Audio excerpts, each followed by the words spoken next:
दोस्तों, आज हम एक्सप्लेन करने वाले हैं हाल ही में लेटेस्ट मूवी जिसका नाम है तेरी बातों में ऐसा उलझा जिया, जिसमें शाहिद कपूर और कृति सेनन लीड रोल में हैं। और ये मूवी आपको जरूर पसंद आएगी, इसलिए आप वीडियो को भी लाइक कर दीजिए। हम चलिए कहानी शुरू करते हैं। तो मूवी की स्टार्टिंग में हम आर्यन नाम के लड़के को देखते हैं, जो कि एक रोबोटिक्स इंजीनियर होता है और वो अपनी कंपनी में सबसे बेस्ट है, जिसकी हर कोई तारीफ करता है। फिर हमें पता चलता है कि आर्यन के घर वाले उसकी किसी भी हाल में शादी करवाना चाहते हैं, क्योंकि आर्यन अपने माँ बाप का इकलौता बेटा है, इसलिए उसके घर वाले उसकी शादी के पीछे पड़े हैं। पर आर्यन शादी करने से मना करता है। आज आर्यन ने एक सपना भी देखा था कि उसकी शादी एक रोबोट से हुई है, जिसको देखने से वो काफी ज्यादा डर गया था। साथ ही आर्यन काम के सिलसिले में मुंबई में रहता है और उसके घर वाले दिल्ली में। अब आर्यन तैयार होकर अपने ऑफिस जाता है, जहाँ आर्यन की मीटिंग उसकी बॉस उर्मिला से होती है। और यहाँ पता चलता है कि उर्मिला आर्यन की बॉस के साथ साथ उसकी मौसी भी है। उर्मिला यूएसए में रहती है और वहीं से ये कंपनी संभालती है। तो वो आर्यन से कहती है कि मैं नए प्रोजेक्ट पर काम कर रही हूँ, इसलिए मैं चाहती हूँ कि आर्यन यूएस से आए। जिसके बाद आर्यन तुरंत यूएसए चला जाता है। अब आर्यन यूएसए की कंपनी में जाता है, तो वहाँ वो रोबोट देखकर काफी ज्यादा शॉक में था। और उर्मिला कहती है कि तुम यहाँ आए हो तो इस काम को देख देख कर सीखो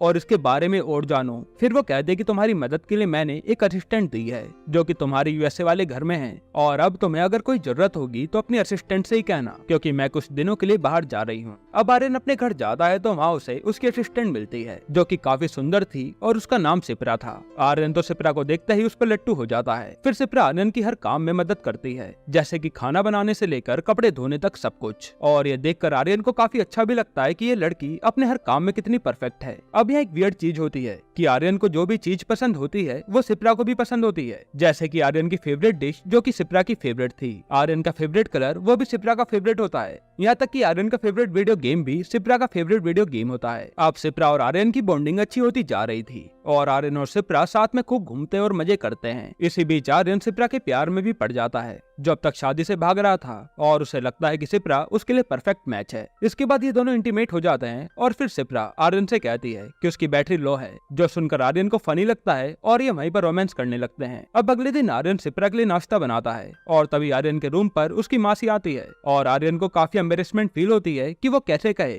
कि मैं सिप्रा से प्यार करता हूँ। तब उर्मिला आर्यन से सिप्रा के बारे में पूछती है, तो आर्यन कहता है कि वो तो बीमार है और सो रही है। जिसके बाद उर्मिला सिप्रा को जाकर देखती है, जो कि बेहोश पड़ी थी, और आर्यन कहता है कि मुझे सिप्रा से प्यार हो गया है। तब जाकर आर्यन की मौसी उसे बताती है कि ये बीमार नहीं हुई, बल्कि इसकी बैटरी डाउन हुई है। और यहाँ आर्यन को झटका लगता है, क्योंकि उसे जिस लड़के से प्यार हुआ था वो ह्यूमन नहीं बल्कि एक रोबोट थी। ये जानकर आर्यन उर्मिला से ही नाराज हो जाता है कि तुमने मुझे यूज किया, वो भी इस रोबोट को चेक करने के लिए। तब उर्मिला उसे समझाती है कि मैं तो चेक कर रही थी कि मेरा रोबोट परफेक्ट है या नहीं। फिर वो बता दे कि इसे मैंने इस तरीके से बनाया है कि वो ना तो सिर्फ ह्यूमन की तरह दिखे, बल्कि उनकी तरह ही जिए, उनकी तरह ही खाए पिए घूमे और मस्ती करे, और इस रोबोट में ह्यूमंस की तरह इमोशंस भी हैं। फिर वो कह दे कि ये सब एक्सपेरिमेंट का हिस्सा था, जब उन्होंने आर्यन को सिप्रा के साथ रखा था, ताकि उन्हें पता चले कि ये सिप्रा ह्यूमंस के साथ रह भी सकती है या नहीं। फिर उर्मिला उसे बताती है कि हमें सिप्रा पर अभी और भी ज्यादा एक्सपेरिमेंट्स करने हैं, इसलिए मुझे तुम्हारी जरूरत थी। पर यहाँ तो आर्यन अब इसी दुख में आ गया था कि उसे एक रोबोट से प्यार हो गया और उसका किसी भी काम में मन नहीं लगता। इसके बाद आर्यन आगे के एक्सपेरिमेंट के लिए मना कर देता है कि मैं सिप्रा से प्यार करता हूँ और मैं इसके पास रहूंगा तो मेरा दिल ही दुखेगा, इसलिए मैं यहाँ से वापस इंडिया जा रहा हूँ। और वो तुरंत इंडिया के लिए रवाना हो जाता है। फिर आर्यन अपने घर दिल्ली जाता है, जहाँ आर्यन की माँ उसे एक लड़की से मिलवाती है और आर्यन जो दुखी था वो शादी के लिए तुरंत मान जाता है। अब आर्यन की सगाई भी तय हो जाती है और सगाई वाले दिन आर्यन को एहसास होता है कि वो तो सिप्रा को भूल ही नहीं पा रहा। तब वो वहाँ से भाग जाता है और फिर उर्मिला को फोन करके कहता है कि आप जैसा चाहती हो मैं वैसा ही करने को तैयार हूँ। और वो कहता है कि अगर आपको सिप्रा को इंडिया में लॉन्च करना है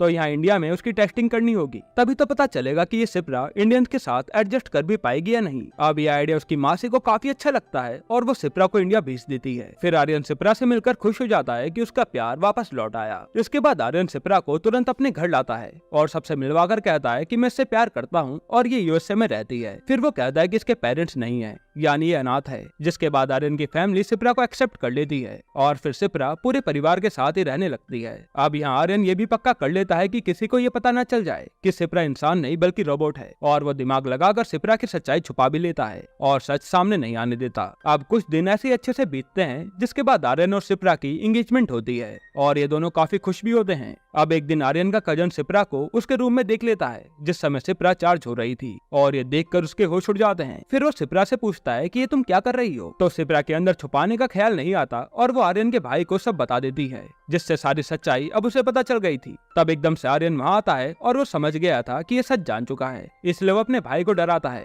कि सच बाहर नहीं आना चाहिए। इसलिए आर्यन का कजन भी चुप हो जाता है। अब फिर से सब कुछ नॉर्मल चलता है और फाइनली आर्यन और सिप्रा की शादी का दिन करीब आ जाता है। इसके बाद हम आर्यन के दोस्त को देखते हैं जिसे पूरी सच्चाई पता थी और वो आर्यन से कहता है कि भाई एक बार फिर सोच ले, तो मेरी मान तो इस रोबोट से शादी मत कर, क्योंकि रोबोट चाहे कितनी भी तरक्की क्यों ना कर ले, लेकिन इंसान तो कभी बन ही नहीं सकते ना। यह सुनने के बाद भी आर्यन सिप्रा से शादी करने के लिए तैयार हो जाता है। अब शादी वाले दिन सिप्रा जब अपने आप को चार्ज कर रही होती है तभी एकदम से लाइट चली जाती है और तुरंत झटके से लाइट आती है, जिसके कारण सिप्रा के सर्किट में प्रॉब्लम हो जाती है और उसका सिस्टम ही खराब हो जाता है। अब इस प्रॉब्लम के कारण सिप्रा पूरी अजीब बिहेव करने लगती है, जैसे कभी कभी तेज बोलना और बोलते बोलते रुक जाना, और वो चलते हुए भी टेढ़ा मेढ़ा चल रही थी। साथ ही सिप्रा उटपटांग काम भी करने लगती है और वो सबके सामने आकर नाचने लगती है। फिर जब आर्यन की बुआ उसे रोकने आती है तो वो आर्यन की बुआ के ही चाटा लगा देती है, जिसको सब लोग देखकर हैरान हो जाते हैं। फिर सिप्रा आर्यन के कजन को पकड़कर छत पर ले जाती है और फिर उसे छत से ही फेंक देती है। हालांकि नीचे गद्दा था, जिसके कारण आर्यन का कजन बाल बाल बचता है, लेकिन ये कांड करने के बाद भी सिप्रा नहीं रुकती और वो सबको परेशान कर देती है। तब ये सब देखकर आर्यन गुस्से में उसके पास आता है और फिर उसका बटन ऑफ कर देता है, क्योंकि सिप्रा रुकने का नाम ही नहीं ले रही थी। अब बटन ऑफ होने के बाद भी सिप्रा नहीं रुकती और आर्यन को साइड होने के लिए कहती है, पर आर्यन सिप्रा का हाथ ही नहीं छोड़ता तो सिप्रा एक लोहे की बाल्टी ही आर्यन के सर पर मार देती है, जिससे आर्यन नीचे गिर जाता है। फिर सिप्रा सीधा मंडप में जाती है और वहाँ से जलती हुई लकड़ी से पूरे मंडप में ही आग लगा देती है, जिससे हर तरफ आग ही आग थी। अब ये सब देखकर आर्यन अपनी शादी वाली तलवार के हत्थे से सिप्रा पर अटैक करता है, क्योंकि अगर इसे नहीं रोका तो किसी की जान भी जा सकती थी। अब उस तलवार की चोट से सिप्रा ऑफ होकर नीचे गिर जाती है और ये सब देखकर पूरी फैमिली की जान में जान आती है। अब आर्यन को भी एहसास होता है कि एक रोबोट चाहे कितनी भी तरक्की क्यों ना कर ले, लेकिन वो कभी एक इंसान की जगह नहीं ले सकता, वो रहेगा तो रोबोट ही। अब हमें 6 महीने बाद का सीन दिखाया जाता है, जहाँ आर्यन की मौसी उर्मिला एक लॉन्च इवेंट में सिप्रा को लॉन्च कर देती है और वो उसका नाम सिप्रा 2.0 रखती है, क्योंकि उर्मिला ने सिप्रा के अंदर से सारे माल फंक्शन को ठीक करके उसे नया वर्जन बनाया था। अब इस लॉन्च इवेंट में आर्यन भी मौजूद था, जहाँ उससे अब एक लड़की मिलने आती है और ये दोनों जब बात कर ही रहे होते हैं तब सिप्रा उस लड़की को घूरने लगती है, जो कि आर्यन का दोस्त नोटिस भी करता है कि एक रोबोट ऐसे कैसे घूर रही है। तब आर्यन का दोस्त उसे ये सब बताता है कि जब तू उस लड़की से बात कर रहा था तो ये तुझे ही देख रही थी और जेलस लग रही थी, लेकिन अब आर्यन इस बात को टालते हुए कहता है कि ऐसा हो ही नहीं सकता, क्योंकि उसे रिसेट कर दिया गया है और उसमें मेरी कोई मेमोरी नहीं है और मशीन तो कभी इंसान बन ही नहीं सकती ना। इसके बाद आर्यन सिप्रा की तरफ देखता है और सिप्रा भी उसे देखकर स्माइल देती है और ये देखकर आर्यन शॉक हो जाता है कि इसने ऐसा क्यों किया, और यहीं पर ये मूवी एंड होती है। दोस्तों, आपको ये मूवी कैसी लगी हमें कमेंट में जरूर बताइएगा, और अगला एक्सप्लेनेशन आपको कौन सी मूवी पर चाहिए वो भी कमेंट कर दीजिएगा। बाकी अगर आपको हाल ही में आई क्रस्ट वेब सीरीज देखनी है तो आप ये वीडियो देख लीजिए।